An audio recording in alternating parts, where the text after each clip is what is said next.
Assalamu alaikum once again. Welcome to Sunsilk World Cup Cricket Hangama. It is presented by Panther Tires, powered by Sparks Smartphones. उनका कहना है shine with Sparks, and of course brought to you by Zameen.com. हर पता हमें पता है.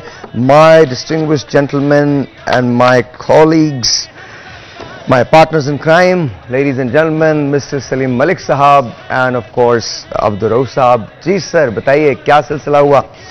आप लोगों ने कहा था न्यूजीलैंड, मैंने कहा था India and India one. Very convincing. ये कल की वीडियो ने मरवा दिया. नहीं, मगर आप ये देखो, हमने कहा था अगर न्यूजीलैंड 300 नहीं करती, 300 प्लस नहीं करेगी तो फिर बड़ा मुश्किल चांस है न्यूजीलैंड के जीतने. 300 नहीं हुआ, फाइट किया फिर भी इन्होंने. मगर इसमें एक चीज़ मैं आपको बताऊं, हम बार बार रोज़ ही कहते हैं, आज फिर कह देते हैं कि देखें, जब मिचेल और रविंद्रा खेल रहे थे ना, हाँ, दो आउट होने के बावजूद उन्होंने बड़ी अच्छी इनिंग बिल्ड की.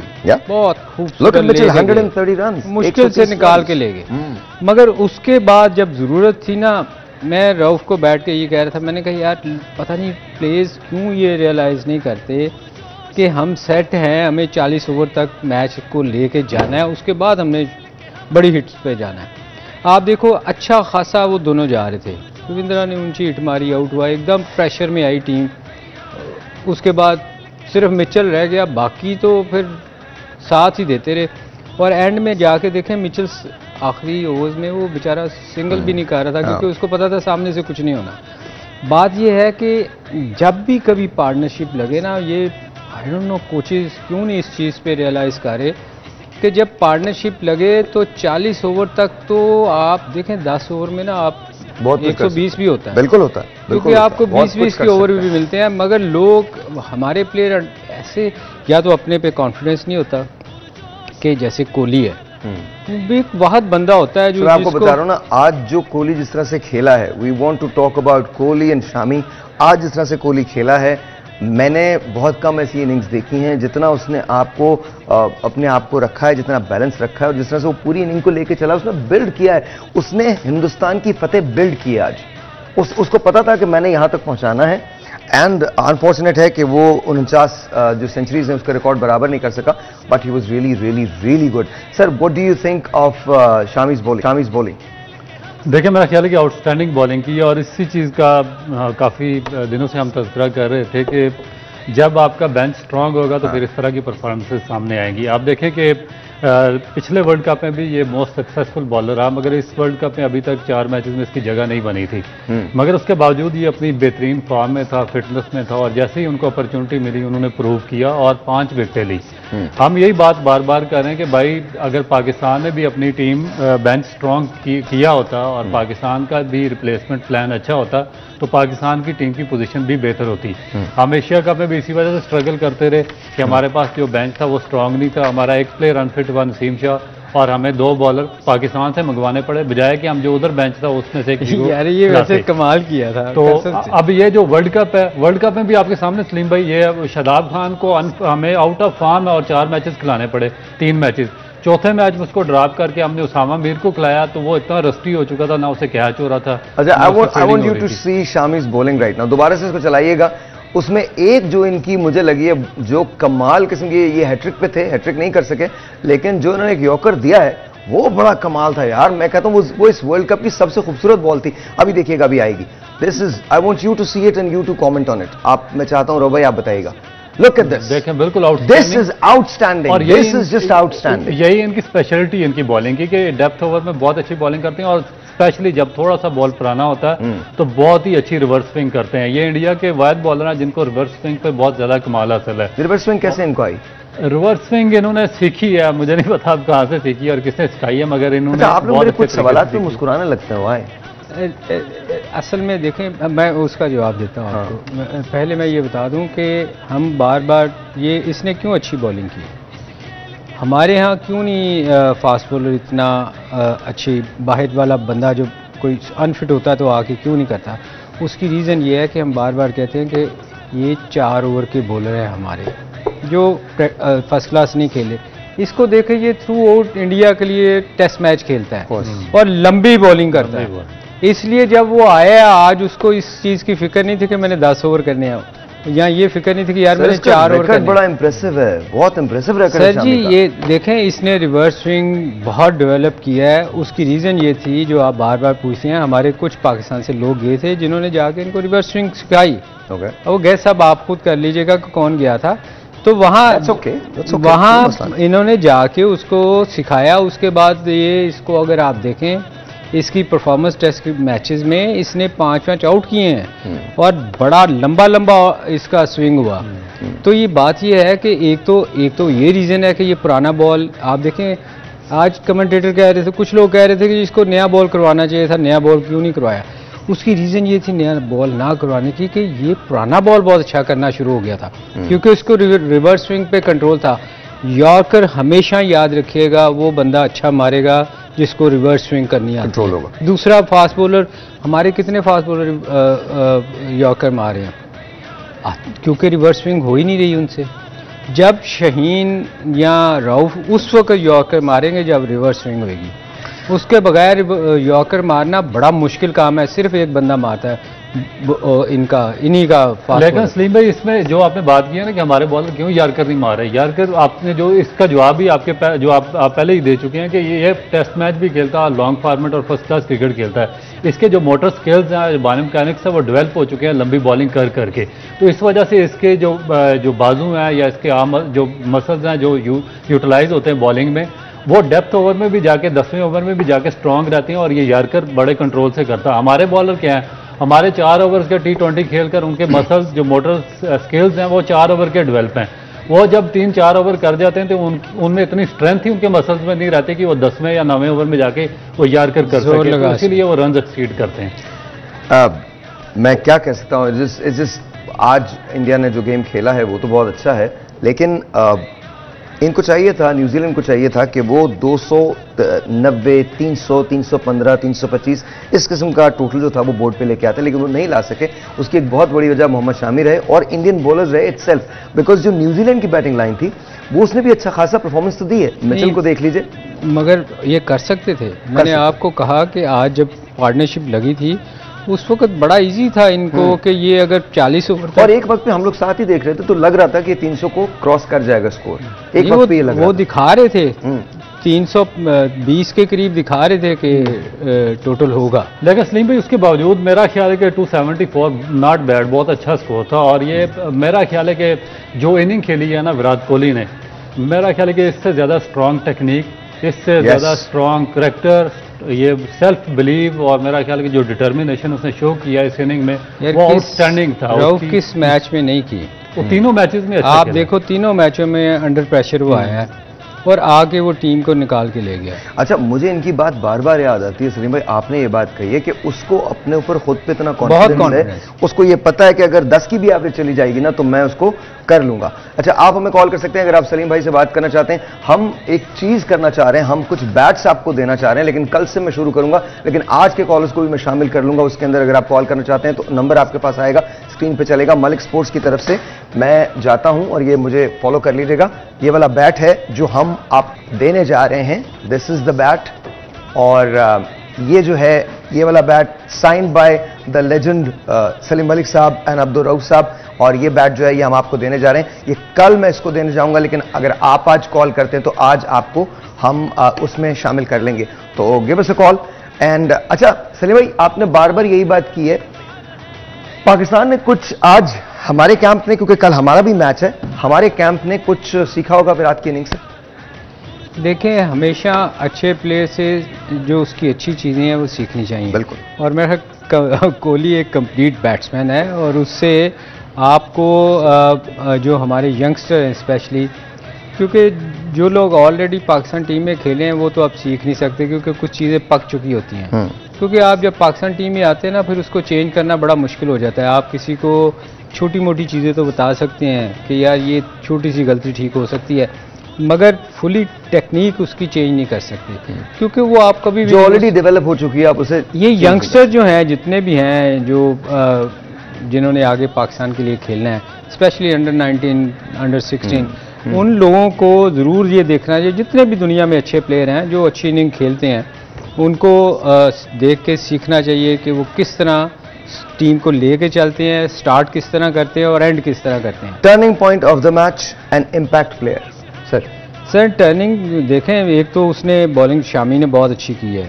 उसने टोटली मैच उनके हाथ से आउट क्लास कर दिया। फिर विराट ने आके नीचे से जो स्कोर किया टर्निंग, वरना अदरवाइज तो ऑलमोस्ट अगर विराट आउट होता तो मेरा नहीं ख्याल कि इंडिया स्कोर कर सकता। इंडिया स्कोर नहीं कर सकता। टर्निंग पॉइंट मेरा ख्याल है कि जहाँ पर जडेजा रविंद्रा आउट हुआ था, वो टर्निंग पॉइंट था, क्योंकि अगर वो पिच पर स्टे करते तो मेरा ख्याल है कि 300 क्रॉस कर जाते न्यूजीलैंड। ये दूसरा मैच है, रविंद्रा ने ही किया। और जो दूसरा इम्पैक्ट प्लेयर है वो है शामी। शामी की 5 विकेटों ने बहुत बड़ा इम्पैक्ट डाला। अच्छा, और मेरे ख्याल में एक चीज़ है जो मतलब वो बहुत बड़े खिलाड़ी हैं रोहित शर्मा, और मेरे फेवरेट तरीन लोगों में से हैं वो। बाहर जा रही है बॉल और आप जिस तरह से वो खेलें उसको, और वो एज लग के बदकिस्मती थी, बट आई थिंक थोड़ा सा उनको स्टे करना पड़ेगा मजीद। और आज उनकी इनिंग्स बहुत अच्छी थी, लेकिन रोहित कैन नॉट स्टे। असल में मैंने आपको याद होगा, मैंने पिछली दफ़ा भी आपको एक चीज़ बताई थी, जो जिसके पास बहुत ज़्यादा स्ट्रोक्स होते हैं ना, वो वाला प्लेयर है। उसको हर बॉल लगता है कि इजी है और वो शॉट खेलने जाता है। आप ऐसे लग रहा था कि जैसे वो बॉल को आप देखें, वो कोई बॉल सहर भाई वो रोकता नहीं है, रोकता नहीं। उसको हर बॉल लगती है कि मैं इसको शॉट खेल सकता हूँ। उसमें फिर क्या होता है कि आप गलती के चांसेस बहुत ज़्यादा होते हैं। बॉलर के लिए बहुत चांस होता है कि वो उसको विकेट भी मिलेगी, क्योंकि उसने हर बॉल ट्राई करना है। आप देखें, उसका कैच गिरा, उसके अगली बॉल पे उसने निकल के सीधा छिक्का दिया उसको, और क्या टाइम किया था। उसके बाद मिड विकेट पे छिक्का मारा। तो वो जो है ना, उसके पास शॉटें बहुत है। और बाकी प्लेयर रोहित और विराट में ये फ़र्क है कि वो टीम को लेके चलता है। वो आके ना टीम एकदम डिमोरलाइज कर देता है अगली टीम को, कि वो आते ही यही हुआ है आज, बिल्कुल यही हुआ है आज, जब रोहित शर्मा और कॉल आई है। अस्सलाम वालेकुम जी। हेलो, अस्सलाम वालेकुम। वालेकुम सलाम। सर आपका नाम? सर आदिल बात कर रहा हूँ मैं। आदिल, कैसे हैं आप? सर अल्लाह का शुक्र है। ऑलराइट आदिल, कोई सवाल है आपका सलीम भाई से या रऊफ भाई से? सर सलीम भाई से मेरा सवाल है। बोलिए। सर मसला ये है, हमारी टीम बहुत अच्छी है, लेकिन नो डाउट इस टाइम पे जो है ना बहुत प्रेशर में चल रही है, और मेरे हिसाब से इंडिया की सरजमीन पे आराम से वर्ल्ड कप भी उठा सकती है। लेकिन हमारी आवाम अगर थोड़ी सी इससे प्रेशराइज ना करे, कोई क्रिटिसाइज ना करे, क्योंकि पिच पे जो खेल रहे होते हैं ना, उनको पता है कि 1.5 करोड़ आवाम जो बैठी हुई है ना, वहाँ सारी इंडियन बैठी हुई है। मैच बहुत अच्छा हुआ, हमारा पिछला मैच भी बहुत अच्छा हुआ, लेकिन हमारा जो शाहिद अफरीदी है वो उसकी परफॉर्मेंस नहीं आ रही। लेकिन सलीम साहब से मैं यही बात करना चाहता हूँ कि ये इतने सीनियर है, तो थोड़ी सी इसके ऊपर ये मुझे ये बताएं कि हमारी शाइन की बॉलिंग में क्यों फर्क आ गया। इतना प्यारा बॉलर था हमारा शाइन, और रऊफ की भी इसके बाद अगर हमारे पास अभी नसीब नहीं है तो हमारी टीम नहीं चलेगी। हमारी वर्ल्ड क्लास बॉलिंग है, लेकिन हमारी बॉलिंग चलेगी, लेकिन थोड़ा सा टाइम में रऊफ भाई बैठे हुए हैं, ये भी इस बात को एग्री करेंगे मेरी इस बात को। लेकिन हमारा बाबर नहीं चल रहा, उसमें थोड़ा सा प्रेशर है, लेकिन इस टाइम नो डाउट टीम बहुत अच्छी है हमारी, क्योंकि अगर हम ये सोचेंगे कि हमारे पास ये खिलाड़ी होता है तो ये खिलाड़ी, हम खिलाड़ियों में नहीं जा सकते, तो टीम मौजूद है ना। चले आदिल, टीम है। Adil thank you so much for calling, बहुत बहुत शुक्रिया। आपका सवाल मैंने कुरानदाजी में शामिल भी कर लिया है, और हम जैसे ब्रेक से वापस आते हैं तो फिर आके मैं आप दोनों से इसका जवाब भी लेता हूँ। शाहीन क्यों नहीं चल रहे, या हारिस रऊफ को क्या हुआ है, या बाबर क्यों नहीं चल रहे, इसका जवाब लेंगे ब्रेक के बाद।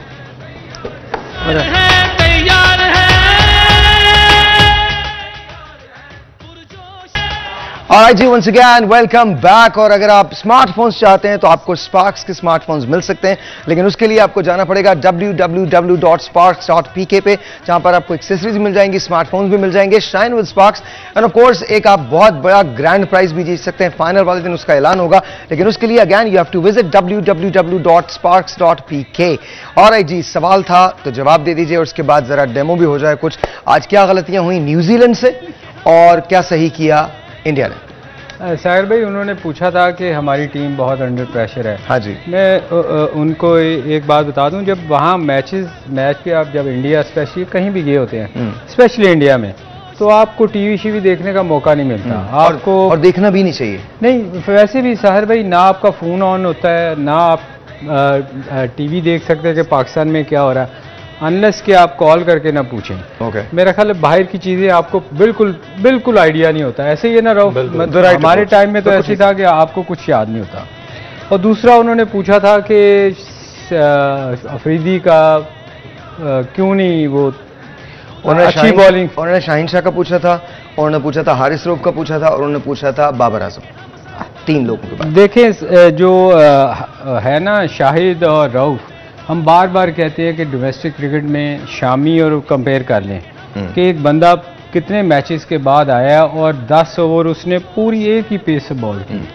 कहीं आपको ये नहीं नजर आया? और लाइन पे बेस्ट पार्ट इज की जो लाइन थी वो बड़ी कमाल थी। उसकी रीजन जैसे रऊफ कहते हैं कि वो जब आप लंबी क्रिकेट खेलते हैं ना, लंबे ओवर्स की, आपने 20-20 ओवर किए होते हैं, तो फिर आके आपको 10 ओवर इतने मुश्किल नहीं लगते। तो भाई जब आप 4 ओवर की लीग सिर्फ खेलेंगे, फर्स्ट क्लास नहीं खेलेंगे, तो आपको ये प्रॉब्लम होगी। तो हमारे यहाँ प्रॉब्लम ये हो रही है कि हम अब कुछ प्लेयर हमारे ऐसे हैं जो टीवी पे बैठ के कमेंट्री कर रहे हैं, करंट फर्स्ट क्लास प्लेयर, और वो जाके फर्स्ट क्लास नहीं खेले, फिर जब वो उनको मौका नहीं मिलता तो वो शोर करते हैं कि हमें खिलाया नहीं गया।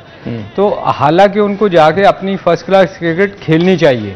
तो मेरे ख्याल में आपका जवाब यही है भाई कि इनको उनकी पेस कम इसलिए होगी, एक तो वो अनफिट था शाहिद, उसके बाद वापस आया, प्लस हमें फर्स्ट क्लास क्रिकेट अपनी खेलनी चाहिए जब आपने लंबे ओवर्स करने हैं। सर देखें, बिल्कुल सलीम भाई ने सही कहा, जब भी कोई प्रॉब्लम आती है तो उसका कोई ना कोई उसका बैकग्राउंड होता है और कोई पास्ट होता है उसका, एकदम कोई प्रॉब्लम शुरू नहीं होती। देखें कि आप जो पीछे आपकी 3 सीरीज हैं, जो न्यूजीलैंड के खिलाफ खेले, आप ऑस्ट्रेलिया के खिलाफ खेले और इंग्लैंड के खिलाफ टेस्ट सीरीज खेले, वनडे सीरीज खेले, उसमें आपके बॉलर कहाँ थे? मेरा ख्याल है कि तीनों बॉलर आपके स्ट्रगल करते रहे इंजरीज की वजह से, और कि कोई ना कोई बहाना बनाकर ये बाहर बैठे रहे, ना ये टेस्ट मैचेस खेले ना ये वनडे मैचेस खेले। तो उसका फॉल आउट ये गिर रहा है कि अब इनको बैक टू बैक जो 50 ओवर के मैचेस खेलना पड़ रहे हैं, एशिया कप में भी, फिर प्रैक्टिस मैचेस आए, फिर वर्ल्ड कप के। तो इनके जो मैकेनिक्स है, बॉडी मैकेनिक्स या मोटर स्किल्स होते हैं या मसल्स होते हैं जो बॉलिंग करा करा के डेवलप हुए होते हैं, वो प्रॉपरली डेवलप नहीं थे, जिसकी वजह से ये स्ट्रगल कर रहे हैं। जिनके डेवलप हैं बॉलर के, जिस तरह बुमराह था, वो 1 साल इंजरी का शिकार है, मगर उसके बाद वो पूरा रिहेबिलिटेशन प्लानिंग से निकल के आया, लंबी क्रिकेट खेली उससे। अब देखें कि वो 10 के 10 ओवर पूरी स्ट्रेंथ के साथ करता है, ना सिर्फ अर्ली 3 ओवर 4 ओवर का स्पेल, फिर दरमियान में और मिडल में भी उतनी ही जान से करता है। बल्कि इनफैक्ट बुमराह के बारे में तो ये भी है कि अगर पहले 4-5 ओवर्स आपने बुमराह के निकाल दिए विदाउट लूजिंग योर विकेट, तो आप एक अच्छा टोटल करने में कामयाब हो जाते हैं। ये बड़ा एक नोन सा फैक्ट है जो बुमराह के बारे में कहा जाता है। बिल्कुल एग्जैक्टली। और इसी तरह देखेंगे शामी जो है, तो उनका देखें बैकअप प्लान कितना स्ट्रांग है, जो बेंच है वो कितना स्ट्रांग है कि पांड्या जो उनका मेजर ऑलराउंडर है वो किसी वजह से अनफिट हो रहा, उनकी जगह नहीं थी, और एकदम उन्होंने 4 मैचेस के बाद इसको शामी को लेके आए और उन्होंने 5 विकेटें लेकर डिफरेंस डाल दिया। हमारा देखें कि प्रॉब्लम क्या आता है कि हम जब हमारा कोई प्लेयर इंजर्ड होता है तो हमारे पास जो हमने 15 रुकनी स्क्वाड उधर अनाउंस करके साथ रखा होता है, उसमें से प्लेयर हम सेलेक्ट नहीं करते हैं, पाकिस्तान से 2-2 प्लेयर मंगवा रहे होते हैं। और फिर अभी वर्ल्ड कप में देखिए Shadab Khan out of form है, उसकी जगह उसामा मीर को खिलाया, तो उस बेचारे से ना कैच हो रहा है ना उससे बॉलिंग जगह पे गिर रही है। तो ये देखें कि I think there was a lot of pressure on Usama Mir. I think बहुत ज्यादा प्रेशर था, नहीं होना चाहिए ना, नहीं होना चाहिए, बिल्कुल। आज शामी के पे क्यों प्रेशर? इस स्टेज पे बिल्कुल नहीं होना चाहिए। अब ये डर ये है क्योंकि हम 4 ओवर के लीग्स खेलते रहे हैं, 10-10 ओवर करने पड़े हैं, मुझे डर है कि हमारे फास्ट ओवरों में से कोई अनफिट ना हो जाए। अच्छा, हम बात करें कल अफगानिस्तान से हम खेल रहे हैं और वो मैच इक्वली इंपॉर्टेंट है। आप अफगानिस्तान को ये नहीं समझ सकते कि अफगानिस्तान की टीम जो है पाकिस्तान को टफ टाइम नहीं दे सकती, वो पाकिस्तान को टफ टाइम देने की पूरी सलाहियत रखती है। Obviously we want Pakistan to win, but then again आप कोई चेंजेस देख रहे हैं पाकिस्तान में कल के मैच के लिए? मुझे नहीं लगता कोई खास चेंज होएगी, कोई खास चेंज नहीं होने मुझे नहीं लगता, क्योंकि अगर देखिए अगर आप उसामा को बाहर बिठाते हैं तो ये मेरा ख्याल उसके साथ भी ज्यादती होगी कि आपने एक मैच खिलाया और उसको फिर बाहर निकाल देंगे। तो मेरा ख्याल टीम शायद एक आध कोई चेंज कर दें, मगर मुझे नजर नहीं आती। बहुत ज्यादा sir. May be rest point of view की वजह से कोई चेंज हो सकती है कि आप 5 मैचेस हो गए, 4 मैचेस रेस्ट हो गए। पॉइंट ऑफ व्यू बिल्कुल, देखें ना 4 मैचेस ये हो गए, उसके बाद 2 आप वार्म अप मैचेस खेले हैं, 6 मैचेस हो गए इन रो में। आगे आपने 5 और इंपॉर्टेंट वेरी इंपॉर्टेंट मैच आपके आगे आ रहे हैं। तो फिर एक निस्बतन वीक टीम के खिलाफ आपका मैच अफगानिस्तान के, गो कि हम उसको वीक नहीं ले सकते क्योंकि पिछले 2 साल उन्होंने हमें इंतहाई एक्सट्रीमली टफ टाइम दिया हुआ है। तो अब अफगानिस्तान को हमें इजी नहीं लेना चाहिए जिस तरह उन्होंने हराया है उनको। अभी किसको देखें सही भाई, बिल्कुल इजी नहीं ले सकते, मगर बात यह है कि आपके जो फास्ट बॉलर बैटरी है जिसमें ये आपकी शाहीन अफरीदी है, हारिस और हसन है, आप इनसे कैसे एक्सपेक्ट कर सकते हैं कि ये 10 के 10 मैचेस आपको गुजार कर दे देंगे बगैर रेस्ट के? रेस्ट भी तो बनता है, आगे आपके 4 मैचेस बहुत टफ है, आपका इंग्लैंड के साथ मैच है, आपका न्यूजीलैंड से, तो आपको लगता है कि कल के मैच के अंदर मेरा ख्याल है कि एक बॉलर को रेस्ट देना चाहिए, हारिस को किसी एक को फास्ट बॉलर। पर रऊफ, क्या आपके ख्याल में 10 ओवर बहुत ज्यादा है? इनके लिए तो बहुत ज्यादा, जिस तरह ये नहीं, लेकिन मुझे I with all due respect I don't agree with it. I think कल I am not in cricket, I am not a cricketing expert, लेकिन मैं आपको because we cannot afford to lose another game, we can not afford, बिल्कुल we cannot afford. तो इस वक्त तो उनके ओपनर, हाँ, गुरबाज अगर रुक गया तो फिर क्या होगा? गुरबाज और इब्राहिम उन दोनों पे ही मैच हुआ। आई एम जस्ट सेइंग कि अगर गुरबाज रुक गया तो फिर क्या होगा?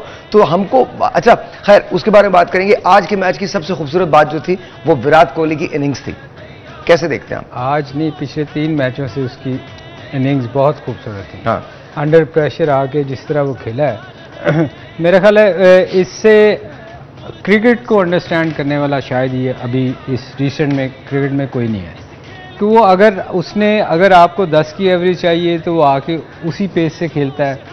अगर टीम अंडर प्रेशर है तो वो टीम को लेके चलता है। तो मेरे ख्याल में इससे खूबसूरत इनिंग जो है जो विराट खेल रहा है क्रिकेट, इससे अच्छा प्लेयर इस वक्त दुनिया क्रिकेट का, इस वक्त की बात कर रहा हूं, दुनिया क्रिकेट का सबसे बड़ा बैट्समैन कौन है आपकी नजर में? ऑब्वियसली विराट कोहली से बड़ा तो कोई प्लेयर नहीं है इस वक्त। उसका रिकॉर्ड बोलता है। अच्छा, अगर हम उसकी लेकिन उसका मैं आपको बताता हूँ डिफरेंस क्या है। उसको अपने ऊपर सेल्फ बिलीव भी है, बहुत ज्यादा, उसको अपना सेल्फ नॉलेज भी है और उसको अपनी सेल्फ असेसमेंट भी है। ये तीनों चीजें उसके पास हैं, जिसकी वजह से जो सलीम भाई ने बात की है, जब तक एक बैट्समैन के पास ये 3 चीजें नहीं होंगी वो ना तो इनिंग बिल्ड कर सकता है, ना स्टे कर सकता है, ना एंड कर सकता है। Let me put some names around him. Sunil Gavaskar, Sachin Tendulkar, Virat Kohli. Pick one. नहीं, एक चूज नहीं। नहीं, you have to pick one. You have to pick one. So you are a legend, you are a true legend. देखिए, तो एक तो आपको पिक करना पड़ेगा। मैं करता हूँ, मैं कर देता हूँ, मगर आप उन 2 बैट्समैनों को निकाल नहीं सकते ना। नहीं, I'm not saying निकाल, आपकी नजर में देखिए, तेंदुलकर एक बहुत बड़ा प्लेयर था, ऑफ कोर्स। सुनील गावस्कर बहुत बड़ा प्लेयर था, बहुत। मगर सुनील गावस्कर इन दोनों में फर्क था कि वो वनडे क्रिकेट नहीं खेल सकते थे। उनको वो शॉटें नहीं मारते थे उस तरह। उस जमाने में T20 होती नहीं थी। नहीं, 20 के अलावा वनडे भी वो बहुत कम खेलते थे। वनडे में ना वो क्रॉस उनको हिटिंग करनी नहीं आती थी। वो क्लासिक प्लेयर था, वो टेस्ट क्रिकेट की बुक वाली शॉटें खेलता था। अमेजिंग। वो मैंने उनको खेलते हुए देखा है, साथ बहुत खेला हूँ। जब मैं आया था शुरू में तो वो भी थे। जब उनको कोई फास्ट बॉलर बॉलिंग करता था ना, कोई भी दुनिया का fast bowler, even West Indies के सबसे तेज थे, ऐसा साहिर भाई खूबसूरत वो छोड़ता था ना। आप देखें, उसने कभी हेलमेट नहीं उन्होंने पहना था और वो बड़े आराम से ऐसे छोड़ देता था। वो अंडर वो पहनते जी। तो बाकी जब दूसरा बैट्समैन आता था ना सामने, तो लगता था पता नहीं दुनिया की कौन सी बॉलिंग हो रही है। वो ऐसे भाग रहे होते थे, कोई उछल के, मगर वो ऐसे आराम से छोड़ता था। अब आज तेंदुलकर और विराट में, इनमें देखें, विराट में और तेंदुलकर में ये फर्क था कि कहा जाता है, मुझे तेंदुलकर बहुत बड़ा प्लेयर था इंडिया का और दुनिया में उसका नाम है, मगर तेंदुलकर का कहा जाता था कि वो जब भी 100 करता है इंडिया मैच नहीं जीती। विराट ने उसका रिकॉर्ड, एक तो अभी उसकी बड़ी क्रेडिट पड़ी है, एक सेंचुरी रह गई है, एक सेंचुरी रह गई है। और आप देखें कि उसने कितने मैच जितवाए, कोई उसने। लेकिन आई थिंक ये तीनों लोग जो थे, ये तीनों लोग बड़े कमाल लोग हैं, बहुत कमाल लोग हैं। अच्छा, एक मैं नाम थ्रो करना चाहता हूं, उसके बाद मैं जानना चाहता हूं। The name is Rahul Dravid. ठीक है, रीजन क्यों? बिकॉज जब भी उसके फेस को दिखाया जाता है, वो इंडियन टीम के कोच हैं इस वक्त, और मुझे लगता है एक बहुत बड़ा फैक्टर कोचिंग भी होती है। What do you think sir? बिल्कुल, और मेरा ख्याल है कि सबसे बड़ा फैक्ट्री कोचिंग होती है, और इंडिया की जो सबसे ब्यूटी है, उन्होंने ये सबसे जो टॉप, आप लोगों के साथ रहते ना, मैं भी ये सबसे जो इंटेलिजेंट बंदा था और जो सबसे एजुकेटेड बंदा था, उसको उन्होंने अपनी जूनियर क्रिकेट पे लगाया। अभी ये जो 3-4 जो बैट्समैन, जिस तरह शुभमन गिल है, केएल राहुल है, 1-2 और हैं, ये जो आपको इंडियन टीम में नजर आ रहे हैं, ये इवन विराट, ये इन्हीं की फाइंड है, राहुल द्रविड़ की। और इनकी एक इतनी खूबसूरत बात है, जब ये अंडर 19 टीम को लेकर गए वर्ल्ड कप के लिए, तो जितने इन्होंने 15 रुकनी टीम सेलेक्ट की हुई थी, सबके सबको इन्होंने इक्वल अपॉर्चुनिटी दी। और इन्होंने अपने इंटरव्यू में, मुझे याद है, उन्होंने वहां पे कहा था कि मैं ये वर्ल्ड कप जीतने नहीं आया, बल्कि ये मैं एक इंडिया के लिए एक नई जनरेशन तैयार करने के लिए आया हूं। मेरे लिए मोस्ट इंपॉर्टेंट चीज़ वर्ल्ड कप जीतने से ज़्यादा इन 15 लड़कों को चांस देना, क्योंकि हर प्लेयर इक्वली बेटर प्लेयर और एक से अच्छा प्लेयर है। सर, हम भी कोई जनरेशन तैयार कर रहे हैं? हम कर रहे हैं, पर अनफॉर्चुनेटली हमारे यहाँ आज अंडर 19 से 2 कोच बैठे हुए थे, एक चेयरमैन का रिश्तेदार था, एक पता नहीं किसी और का सिफारिशी बैठा हुआ था, तो हम ये जनरेशन तैयार कर रहे हैं। मैं उसकी राहुल की मैं आपको बात बताऊं, एक मैंने उसको मैं बहुत बड़ा प्लेयर मानता था, राहुल द बॉल उस पे हंस रहे हैं, मैं अभी तो राहुल जहां सीम विकेट होती थी ना, जहां सबसे मुश्किल विकेटों पे उसने स्कोर किया हुआ, मतलब तेंदुलकर से बेहतर इनिंगें खेली हुई हैं उसने मुश्किल विकेटों पे। मुझे याद है न्यूजीलैंड के टूर पे इंडिया टूर कर रही थी, तो पहले मैच के बाद क्योंकि उन्होंने बहुत सीमिंग विकेटें बनाई थी, तो तेंदुलकर से स्कोर नहीं हो रहा था, तो तेंदुलकर बाहर बैठ गया था और राहुल द्रविड़ अकेला उसने स्कोर किया और बहुत बड़ा प्लेयर था वो, इंडिया का बहुत, जिसको कहते हैं ना, सही। ऑलराइट जी, हम एक छोटा सा ब्रेक लेते हैं। ब्रेक के बाद जब वापस आते हैं तो बात करेंगे कल के मैच की, पाकिस्तान वर्सेस अफगानिस्तान। कल का मैच पाकिस्तान के लिए डू एंड डाई की सिचुएशन है, पाकिस्तान को ये मैच जीतना बहुत ज्यादा जरूरी है। कल क्या चेंजेस होंगी, कल क्या हम अपने बेंच का इस्तेमाल करेंगे, कल स्ट्रैटेजी क्या होगी, अगर पाकिस्तान टॉस जीतता है तो पाकिस्तान को क्या करना चाहिए। चेन्नई के अंदर यह मैच होने जा रहा है, चेन्नई के विकेट के बारे में सभी को पता है कि किस तरह की, क्या वो सरफेस उसी तरह से बिहेव करे या नहीं, सबके बारे में बात करेंगे ब्रेक के बाद।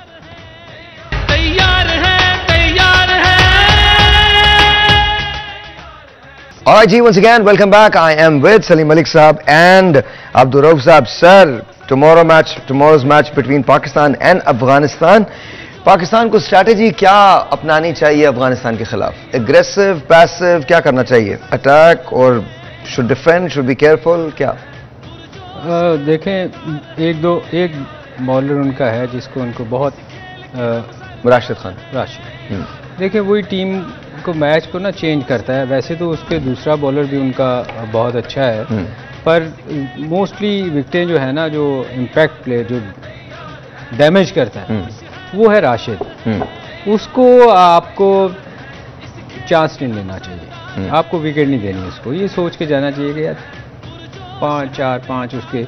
और जब मैंने आपको कहा ना, जब आप किसी भी बॉलर को विकेट नहीं देते ना, वो आप पे अटैक करता है और उसमें वो गलतियां करता है, आप नहीं करते, फिर वो गलतियां करता है कि यार मैं आगे पीछे करने की कोशिश करता है, वो आपको मौका देता है खुद स्कोर करने का। तो इसलिए उस पर हमें अटैक नहीं करना चाहिए। हम क्या कर रहे हैं, मोस्टली मैंने प्लेयर्स को देखा है कि वो अना का मसला बना लेते हैं उसके खिलाफ कि हमने इसको मारना है, वो नहीं होगा क्योंकि वो उसकी लाइन एंड लेंथ इतनी अच्छी है कि उसको आप जबरदस्ती, जो भी बैट्समैन करेगा अच्छे से अच्छा बैट्समैन। नहीं, मेरे ख्याल में आप ना किसी भी बॉल को मेरिट पे ट्रीट करें।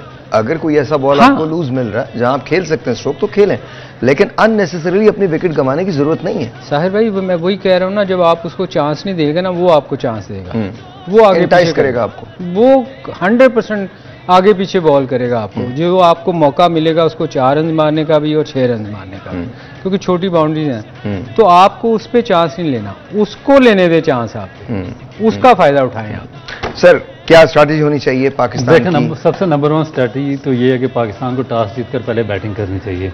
जो भी कंडीशन हो, पहले बैटिंग पाकिस्तान को करनी चाहिए और पाकिस्तान को एक अच्छा स्कोर करना चाहिए। और उसमें मेरा ख्याल है कि क्योंकि अर्ली ऑन जो होगा, शुरू में उनके जो फास्ट बॉलर्स होंगे उनके लिए चांसेस कम होंगे, और पाकिस्तान के जो ओपनर्स हैं, मिडिल ऑर्डर है, उनके लिए चांसेस होंगे कि ड्राई पिच पे पाकिस्तान इजी उनको टैकल कर सकता है। और उसके बाद जो इनका एक स्पिनर है, मेजर स्पिनर जो राशिद खान है, उसको इस तरह सलीम भाई ने कहा कि उसके खिलाफ अग्रेसिव खेलने की बजाय कोशिश करें कि उसको विकेट ना दें।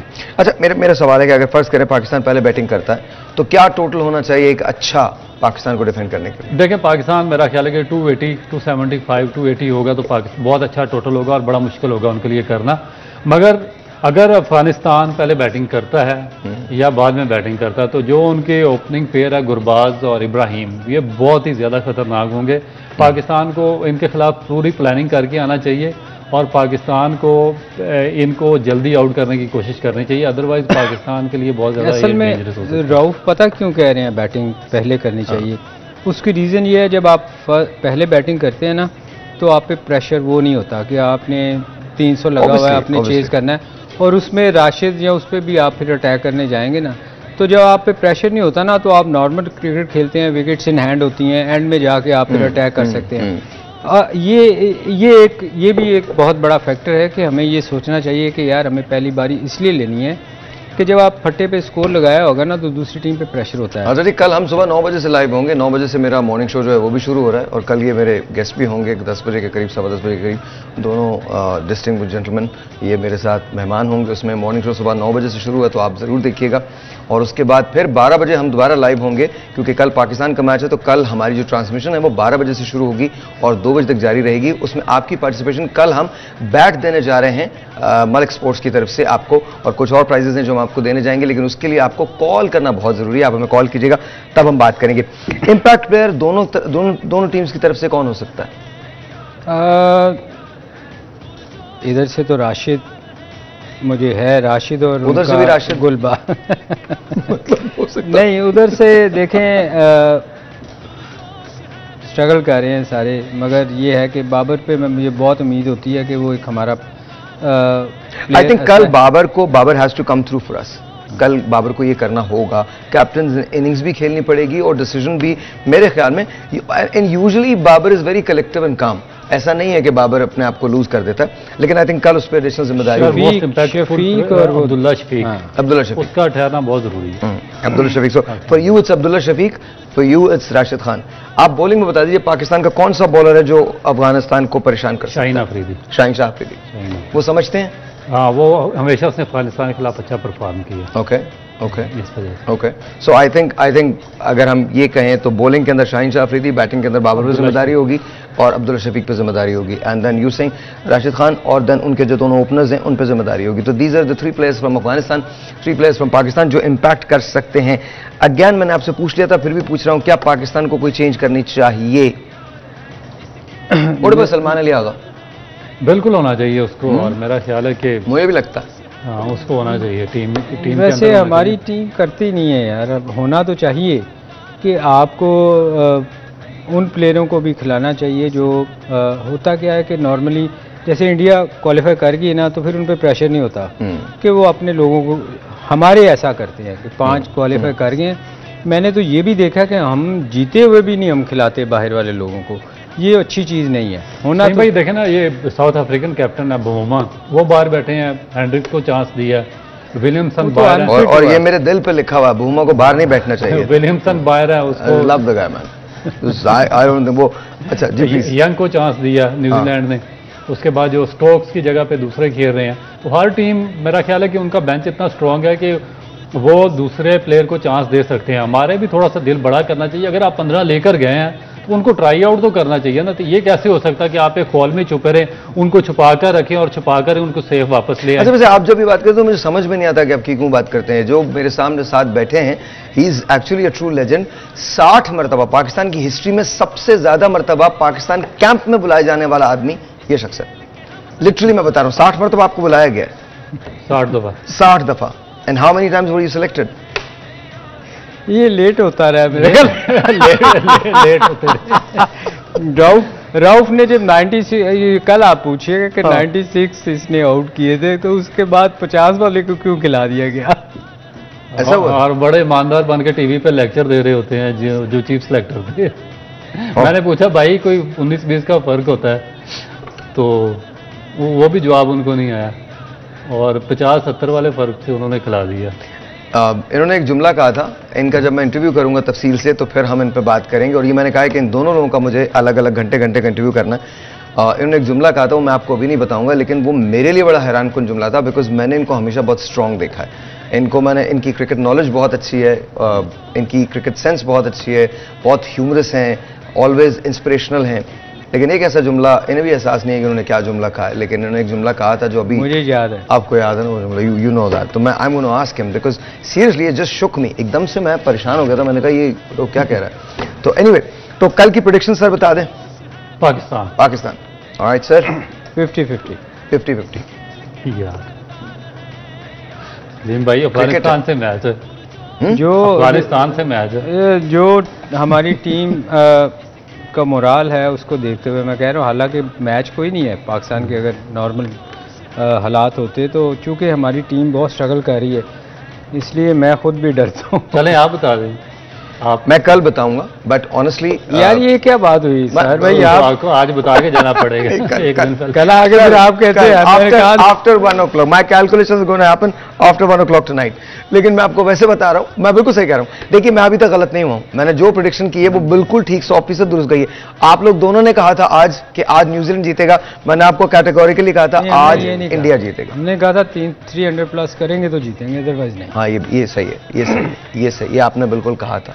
तो मैंने आपको उस पर कहा था 300 नहीं होते हैं। ये मुझे नहीं पता होंगे कि नहीं, ये तो वल्लाह आलम, ये गैब का आलम इल्म आप जानते हो, नहीं पता था। क्लियर कट कहा था कि इंडिया जीतेगा। इंडिया देखिए, लेकिन आप सुबह का भी बता दें थोड़ा सा। कल मैं बता रहा हूं आपको, मैं कल बताऊंगा आपको। आज हमारे वो भी नहीं आए, उन्होंने नहीं बताया। अबू बकर वो कल आएंगे ना, आज नहीं। आज बताया था उन्होंने, आज बताया था, आज उन्होंने कहा था, उन्होंने भी इंडिया का ही इंडिया का था।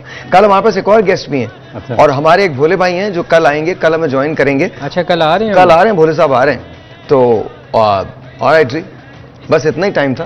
ओके हाँ, तो तुम लोग को सर्दी लगती है अंदर? सुभान अल्लाह, very nice, thank you sir, बहुत बहुत शुक्रिया, बहुत बहुत शुक्रिया। इंशाल्लाह कल पाकिस्तान इज गोना विन, इंशाल्लाह सारी दुआएं पाकिस्तानी टीम के साथ। एंड ऑफ कोर्स कल आपसे मिलेंगे ठीक 9 बजे सुबह मॉर्निंग शो के साथ और 12 बजे अपनी ट्रांसमिशन के साथ। तब तक के लिए खुदा हाफिज।